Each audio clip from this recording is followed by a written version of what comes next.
Hello Egyptology lovers, welcome back to another video translation. Today we are doing a very important stela. It is known as the Stela of Merneptah.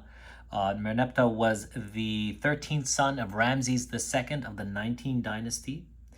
This stela is also famously known as the Israeli stela because it contains an ambiguous name of the so-called Israel, which is the modern Israel today. But then again, that's still debatable. Many Egyptologists disagree on the name or agree as well. So it's kind of 50-50, 60-40. But in the end, this is what it's known as. Now, in the inscription, the Pharaoh, who is of the ancient Egyptian dynasties, who reigned around 1213 to about 1203 BC, was discovered by Flinders Petrie at Thebes in 1896. It is now housed at the Egyptian Museum in Cairo. There is a duplicate of it outside of the Temple of Karnak, but unfortunately it's terribly damaged due to weathering. But that is pretty much in a nutshell what this stela is. Another quick explanation of what the actual body of the text describes. It really is a large body of text explaining the victory over the ancient Libyans, who were located to the west of Egypt, and their allies. But the last three lines of the line 28 will separate a campaign in Canaan and several other names such as Eshkelon, including Kor, and of course, as I mentioned, the Israeli statement or name or tribe of people located on line 27. And that is pretty much a small detailed synopsis. Of course, is as usual, the propaganda describes the success and the achievements and the love that Egypt gives to the Pharaoh, being the people or the gods, and how he's restored peace and brought his empire under his control once again. So there it is. That is the explanation of the text in a summary, but we're going to go ahead first and explain what is the image on the top of the lintel, and then we'll proceed to the translation of the hieroglyphic text. All right, so now we're going to describe the lintel, the top part of the stela itself. If you look at the stela or the image itself, you could see that there is a line down here between this god Amun. There's two Amuns. So what this is telling you is that the Egyptians have divided this scene into two scenes. So that line is the division. You don't see it very often on many stelae, but this one particularly has one, so you know that this is one scene and that's another. So what you have on, let's start on the left scene. Well, you have Amun here, dressed in his pretty much standard form as a man. He's got a beard, he's got a crown, and his double plume on the very top. In his hand down here, he is brandishing the symbol of life, the Un symbol. And in his other hand, he is giving to the Pharaoh, Merneptah, who is wearing the blue crown of war, which is the crown, the public crown, so for public affairs. And he is basically handing him the Keprish weapon in order to be able to defeat his enemies. Now, in the hand of Merneptah, in the other hand, is the shepherd's crook, which is a symbol of kingship, as well with the flail. You see this in the tomb of Tutankhamun. You could see the two of them, and so we also have examples in museums.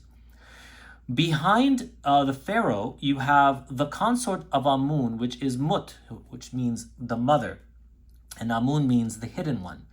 She is wearing her double crown of Egypt, and also she is raising her hand in protection to the king. She is also holding a palm leaf or a palm tree or a palm branch. That's what it is. It's a palm branch. And she is giving protection to the king. Now, the hieroglyphs are pretty much the same on top on both sides.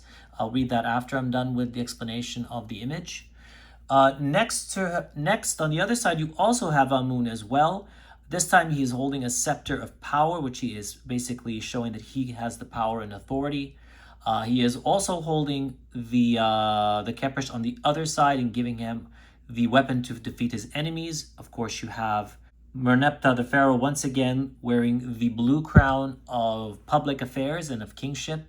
And he is also holding a mace in which he will club his enemies on the head. This is pretty traditional tool to use, goes as far back as the first dynasty pharaoh of unification, which is Namer.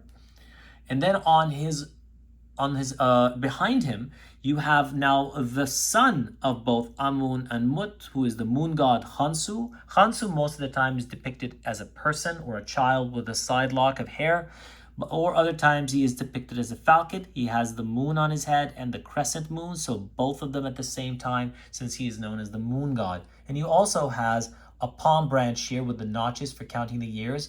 And both of them have a symbol of festivals that are hanging like almost like lanterns over them. This is supposed to signify that may the Pharaoh have many festivals, which refers to the many years that he reigns as well.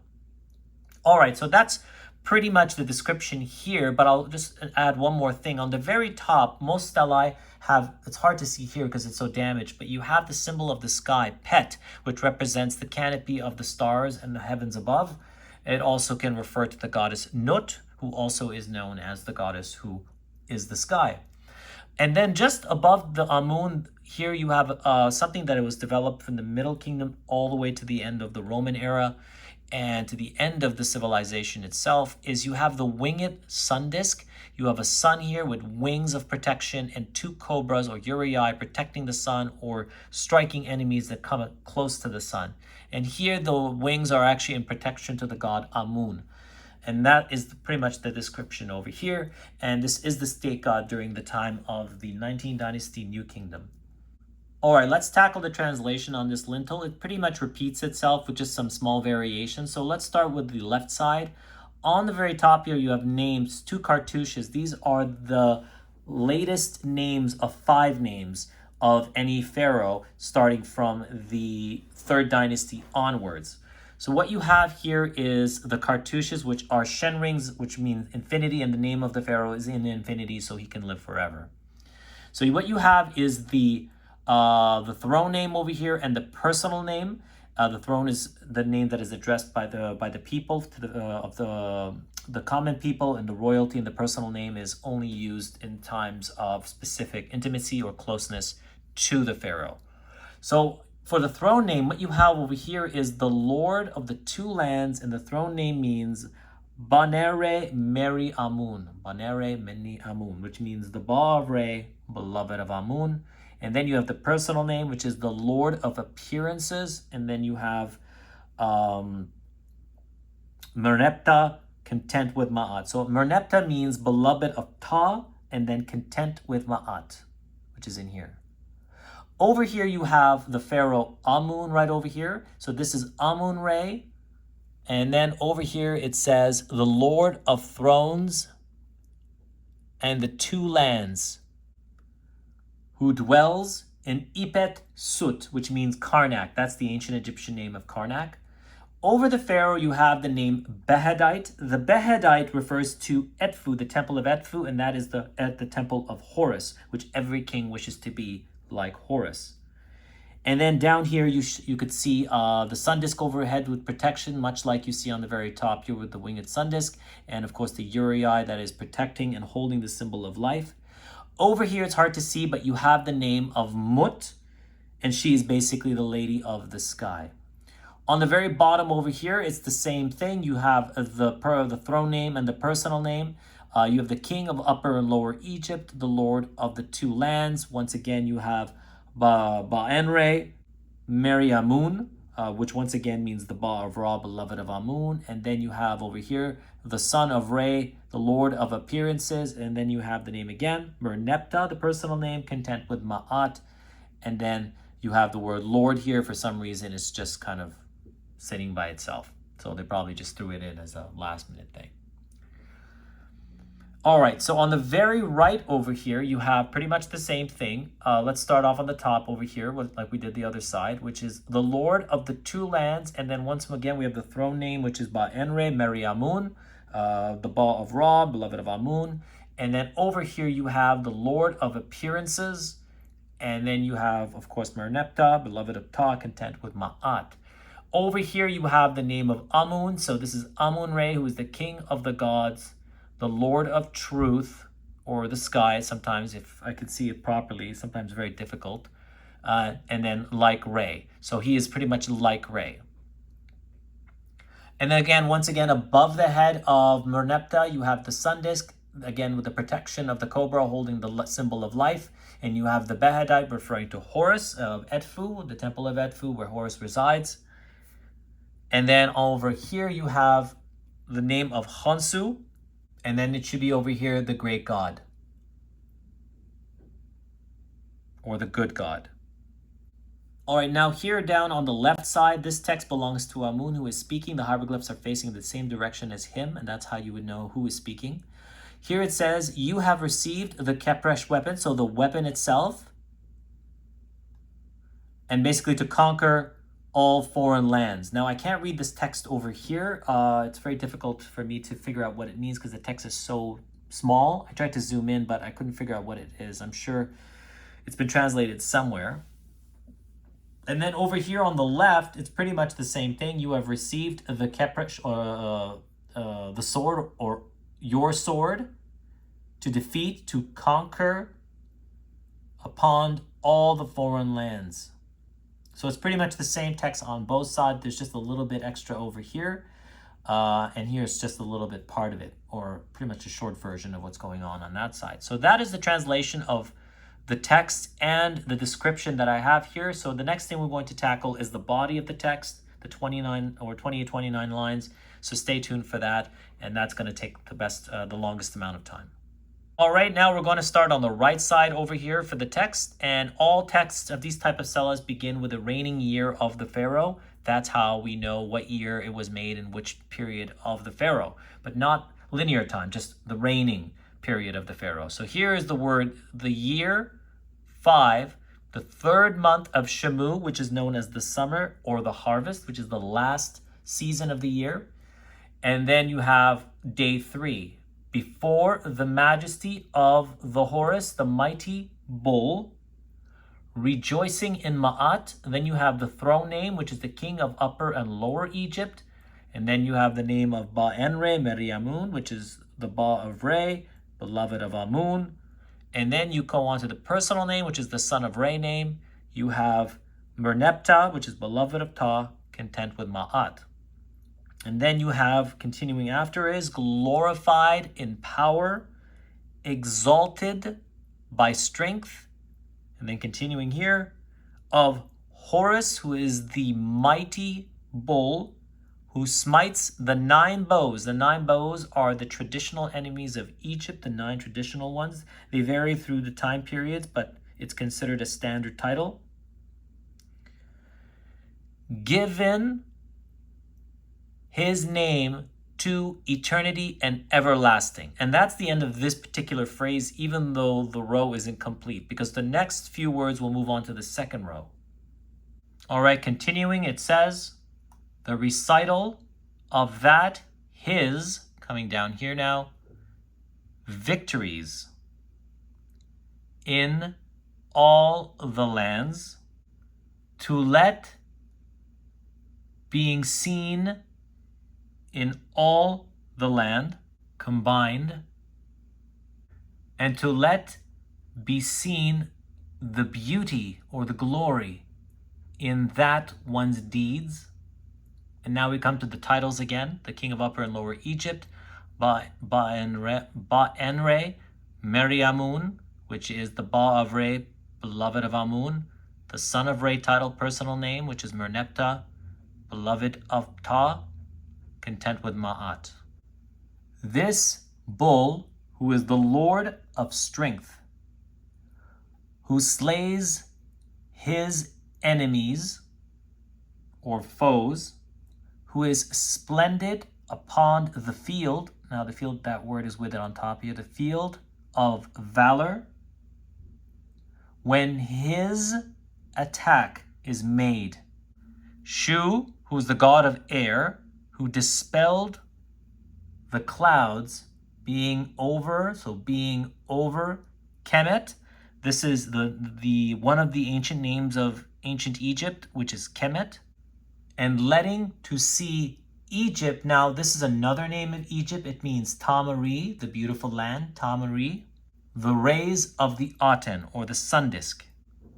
Who removed, this is together here, removed the mountain of copper from the neck of the people. Now, this is an expression which I'm not familiar with, but it means something, I assume. He has given breath to those folks being imprisoned, exalting of Hukapta. Hukapta is the ancient name of Memphis, the city of Ptah. over that which belongs to theirs, who are the foes, so basically exalting Memphis over the places of the enemies. Letting the rejoicing of Tatanen, Tatanen is an earth god, not like Geb, but he is the god of the land itself, the fertile land, over the ones who are the opponents or the enemies, who is the opener of gates of the temples which were barred, who let or allowed to receive for his temple that which is theirs, the food. Now we come to the titles again. Who is the king of Upper and Lower Egypt, the throne name, Ba-enre Meriamun, which means the Ba-re, beloved of Amun, the son of Re, the personal name, Merneptah, beloved of Ta, content with Ma'at. The unique one who had fortified the hearts of 100,000, referring to the people, who entered the breath to their nostrils at his sight. So when they saw him, they got the air into their bodies, the air of life, and who destroyed that land of the Gemme. Now, the Gemme is the Libyans. That's the ancient Egyptian name for Libya.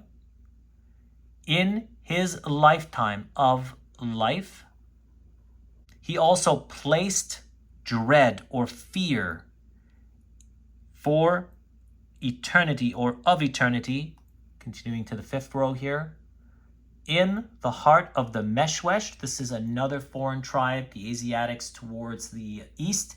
When you have non-Egyptians, you have this throw stick at the very end like a hieroglyph. You also have it for the Gemme over here. You could see that throw stick, and then the desert mountains. The same applies to the Meshwesh, the throw stick, and the desert mountains. That's how you know that this refers to foreign people. Turning back, the Gemme, which are the Libyans who were trotting upon Egypt, or Kemet this time. Then great was the dread in their hearts of Egypt, or this time Tamari, the other name, which is beloved land, and that their leading troops were abandoned, the troops behind them. So this is a military strategy where the people who basically abandoned the army were the ones in the back, so they ran away. So they abandoned the army in the front. And no doing of their legs to stay except to flee. This means that they didn't do anything with their legs, meaning stand still, except they just ran away. Abandoning they, or those they, the archers, their bows, so the archers abandoned their bows. The heart of they, those, or those, the runners, grew weak. Now we're going to come down to the next row, grew weak, right over here. In running. So in running, they grew tired of running. That their water skins were flung to the ground, for they, or that their harvest sacks, that they were untied and thrown away, for not charging forward. That the chief vile enemy of Gemene, which is Libya again, he fled or flew away or fleeing in the deep of the night by his lonesome, with no plume upon his head, and his feet were unshod or had no sandals, and abducting, they being the Egyptians who are abducting, continuing to the next row, the wives in front of him who is the Libyan chief enemy, and taking away the supplies of that which is his flour for offering, and no for him drinking water So drinking water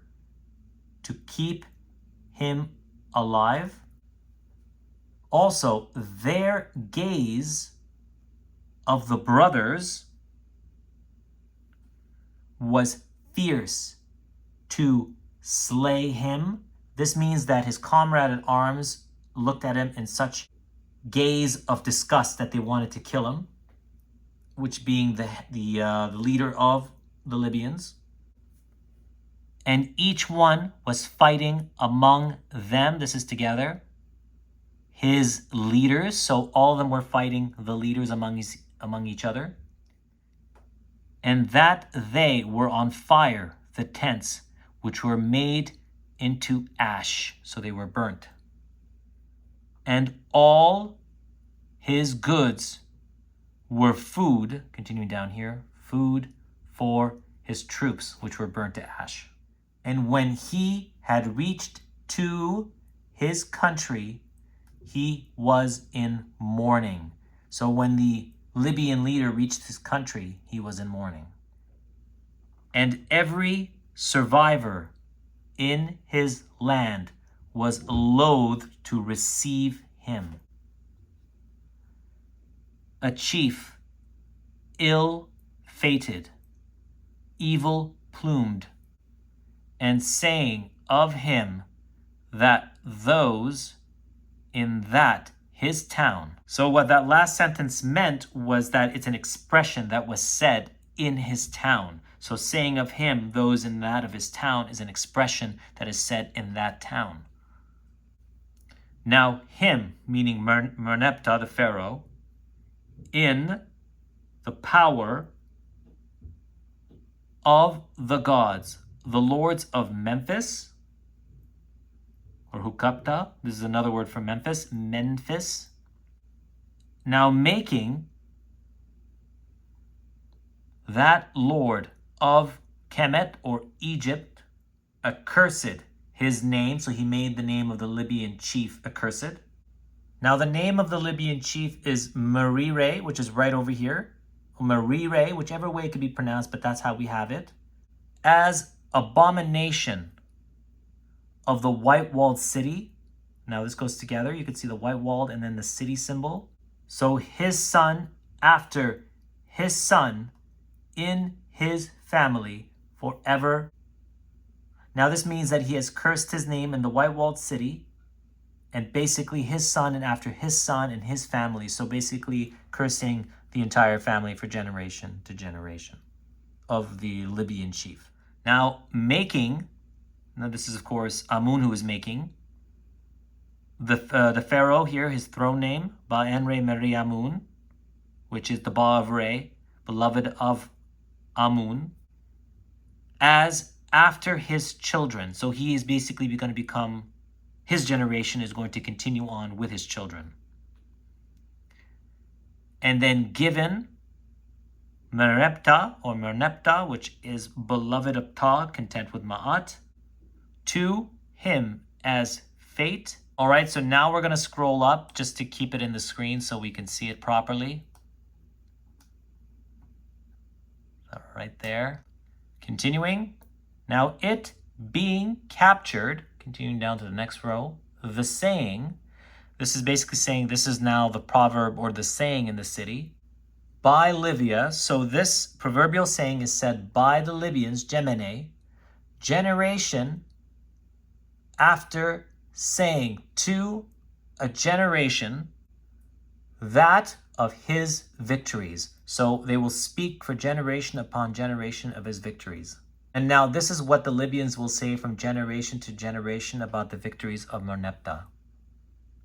Never done it before to us since the returning of that Ra. So basically it means they have never seen this since the beginning of Ra. This is an expression saying that he has defeated them in a way that they have never seen before. And so he, in saying, every old man in saying to his son, so every old man that says to his son, Woe to Gemene, or Libya. They have ceased to live in good manner, roaming within that field, and curtailed their movements or movement in a single, continuing down here, day. The Jehanu, or the Libyans, are burnt in a single day, and turned him Seth, the god of the desert and thunderstorms and of evil, his back upon their chief. This means that to the Egyptians, Seth was the patron god of all foreigners. So this was their god. So even Seth, whom the Egyptians hated in their mythology, or liked as well, depends on the scenario or the situation, but he was the god of the foreigners. So even the foreign god turned his back on the chief of the Libyans. Ruined they the villages of Libya by his word. There is no work in carrying loads in those days, and useful is hiding, since it's safe in that cave. So they hide in caves to protect themselves. And then, oh, great Lord of Egypt, or Kemet, is powerful, which referring to Merneptah the Pharaoh. And then they continue down here. And might belongs to him. And who dares to fight, this is up here together, fight, when knowing how freely he strides, so how he runs and how he fights. Foolish and witless, who in taking on him, so anybody is foolish and witless if they try to challenge him. No, he cannot, this is together, cannot of knowing of tomorrow that attacks the border which he destroys. Now the next phrase or sentence will describe Egypt in a very poetic way. As for Egypt, or Kemet, it is said, since the gods, that she is, now she is implied, the feminine, the sole young daughter of that Re, or the sun god. So basically it's saying that Egypt is the sole young daughter of that sun god. So Egypt is a feminine, has a feminine attribute, much like the German fatherland or the mother Russia. And his son, meaning Merneptah, is upon that throne of that Shu. So Shu is the god of the air. He is on the throne of Shu. And none can make from the heart a scheme to violate her people. So her people, meaning Egypt. This expression means that no one can make a scheme that could violate the people of Egypt. And the eye of every god is in pursuit of her despoiler. Now for her, she will bring an end to her enemies or foes. So say they in of that, of those who gaze, so those who gaze at the stars, and to know all their spells by looking to the wind. All right, let's continue down to the next row. A great wonder has occurred to Egypt, or Tamari, beautiful land, which is another name for Egypt, placing the attacker, him, in her hand as captive through the counsels of the godly king, and vindicated against his enemies in the presence of that Ra, or the sun god. Now Merire, which is the chief of the Libyans, the main enemy, now Merire, the chief, that doing evil and subversion to all the gods who are in that white-walled city was him judged. Continuing to the next row, with him in Heliopolis. Heliopolis is the Greek name of the ancient Egyptian city of the sun known as Iunu. This is the word Iunu. And making this hymn the Aeneid, or the Council of the Nine Gods, referring to Heliopolis, in finding guilty of his crimes. So basically the gods of Egypt found the chief of the Libyans guilty. Now said the Lord of all, give that sword to my son. So that's the same phrase that you see in the image above, where Amun is the god of all and he is giving the sword to his son, Merneptah, to defeat the Libyans, who is the straight-hearted and the gracious and the kind. And then you have the name, the throne name, Banenre Meriamun, which is the Ba of Re, beloved of Amun, the throne name. That who cared for Hukapta, which is referring to Memphis, the ancient Egyptian city of Ptah, and who defended, going down to the next row, Iunu or Heliopolis, who opened the towns that were barred or locked up, and the sealed ones he freed, the best that were shut up in all the districts or towns.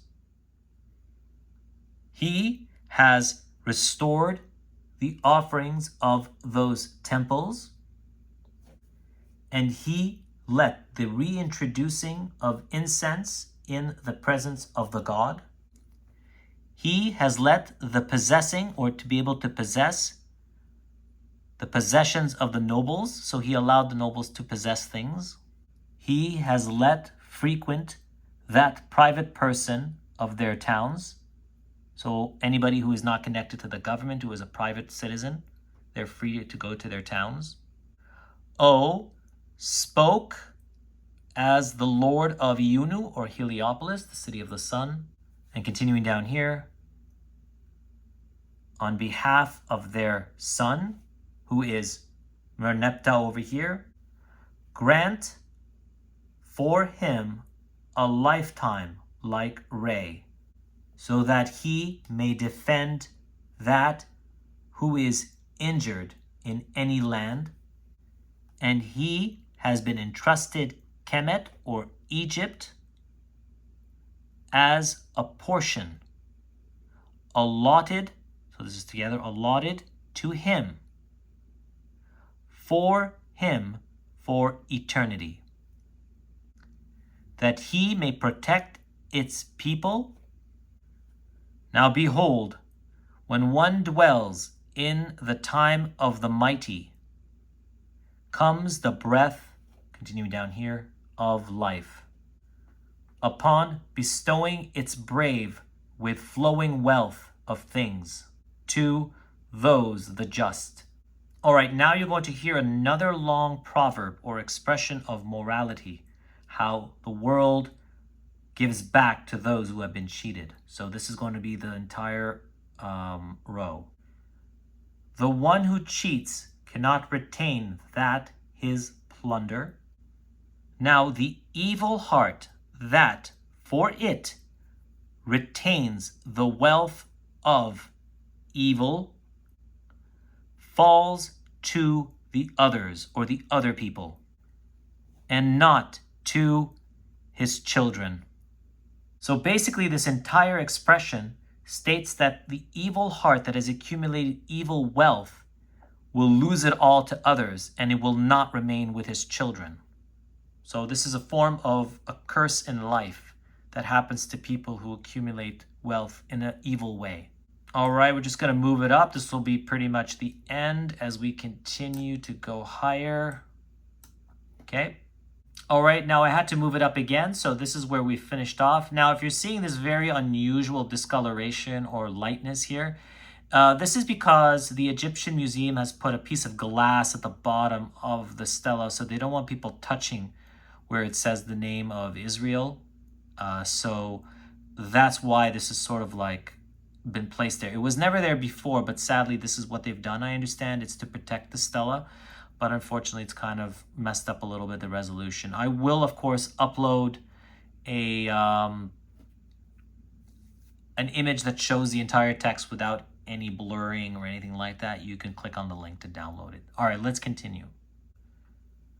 It shall be said, these of Merire, who is the chief of the Libyans, and his name continues down here,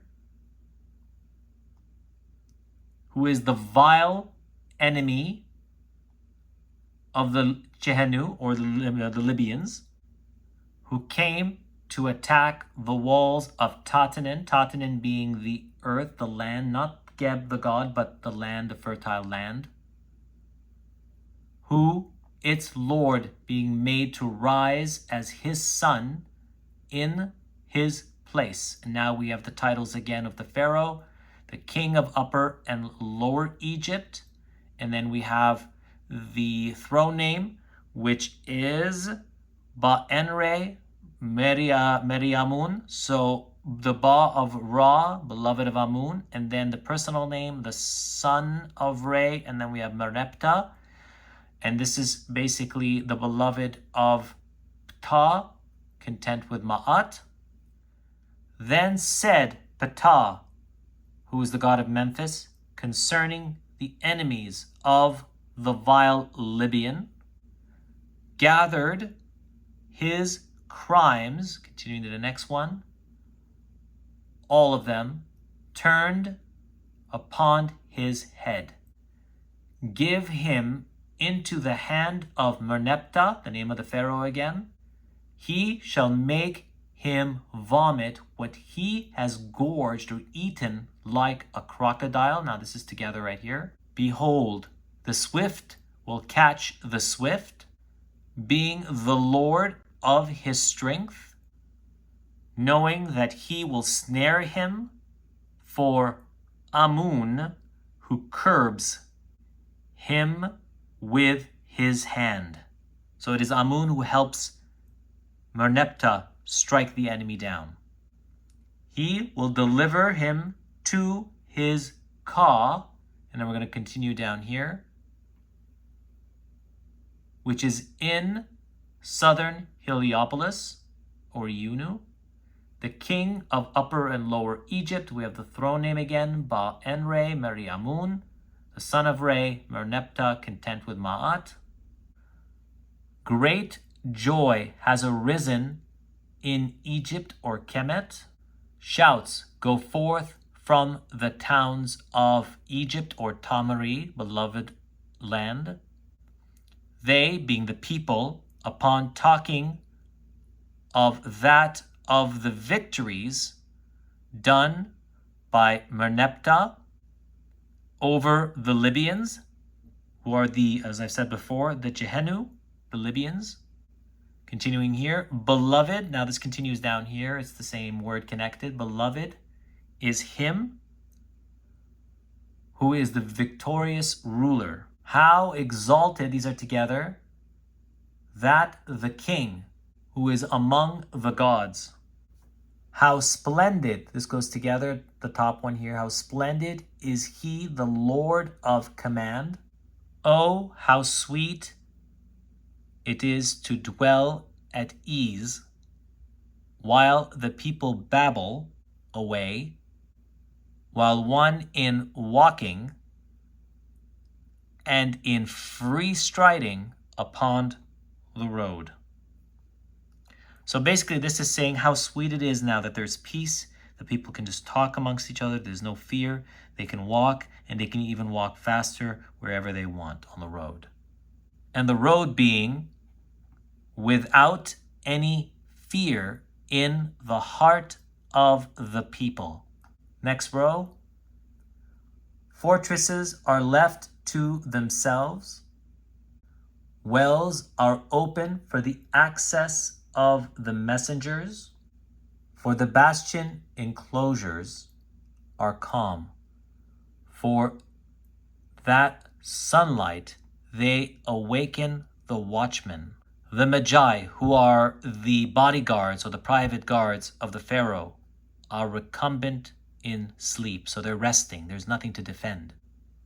4. The desert trackers, now continuing down here, continues with the desert trackers. And the next word is the Jukin Rangers are in the fields that they love. The cattle who are in the fields are freely roaming as herds. No longer the herdsmen upon crossing the flooding rivers.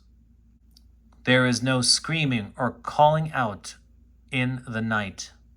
And now this is something people would say at night. Wait, come. So wait, come. And this means repeat twice, which we just did, which is in the mouth of the stranger's voice. Also in the coming and the going. Now we continue down to the next row. It continues here. In song. So people are singing where they're coming and going. They're not afraid anymore. And no wailing of people being in mourning. And the towns are settled in return to repetition. So going back to routine. And that who plows his crops, he will therefore eat it. And turned around him, Ra, to Egypt. So Ra has returned back to Egypt or Kemet. Him reborn, basically rising again, as befitting, continuing down here, her protector being Egypt, protecting Egypt. But this also refers to the king himself being like Ra, who is the king of Upper and Lower Egypt. And then we have the throne name once again, Ba-Enre, Meriamun, son of Re, Merneptah, who is content with Ma'at. The princes, being the princes of Egypt, are prostrating, so they're bowing upon saying. Now, the Egyptologists and the biblical scholars have said this is the word shalom, like salute. Here it would say sharma or shalma. So I don't see an O, but that's the consensus, is shalom. Now, the reason this word was chosen and described as sharma or shalom is because it is the Asiatics, including the Libyans, who are greeting the Pharaoh because they're bowing down and prostrating before him. And not one of lifting his head of the 9 bows. So not one of the princes of the 9 enemies of Egypt lifts his head to look up at the Pharaoh because of their defeat. Vanquishing of the Chehenu, or the Libyans, of the Chati, who are at peace, or the Hittites. The Chati are the Hittites at peace. Plundered that of Canaan, which is Canaan, with all evil. All right, continuing to the other nations that are defeated, continuing down here. Overcame is the Iskalni, which is Eshkelon. Captured as the Kajamre, or the Gezer. And here it says Iunamam, or Yanom, made in its non-existence. And now you have the Israel word here, the Israel, but here it says Isiriar, or Isiriare, which here has been translated Israel, is captured, no longer his seed. Then you have the city of Har, or Kor, is becoming as a widow of, continuing down to the last row, down here, Tamari, which is Egypt, or beloved land. Now all lands combined, they are in peace, and that all who are in roaming about, the people roaming about are those who are against Egypt, who are on the outskirts, and they're not basically at peace, who are constantly feuding with Egypt. And he continues saying, upon being subdued by the king of Upper and Lower Egypt, we have the throne name once again of Ba-Enre Meriamun, the son of Re, Merneptah, who is content with Ma'at. He is given life like Re every day. And that's the translation of the entire stela. I'm sorry for the lightness. I'll adjust the color. Hopefully it'll work, and the exposure, so you'll see a lot more. So that is pretty much the translation. Thank you very much for watching. It does take a lot of time to put this together. I hope you enjoyed the video. Please leave any comments or questions about it. Share it with others to show the full translation of the text and not always focusing on the same exact thing that people always talk about, which is just Israel. But you've also been introduced to the other cultures or nations that were in the 9 bows. Once again, thank you very much, everyone, for watching. I hope you enjoyed.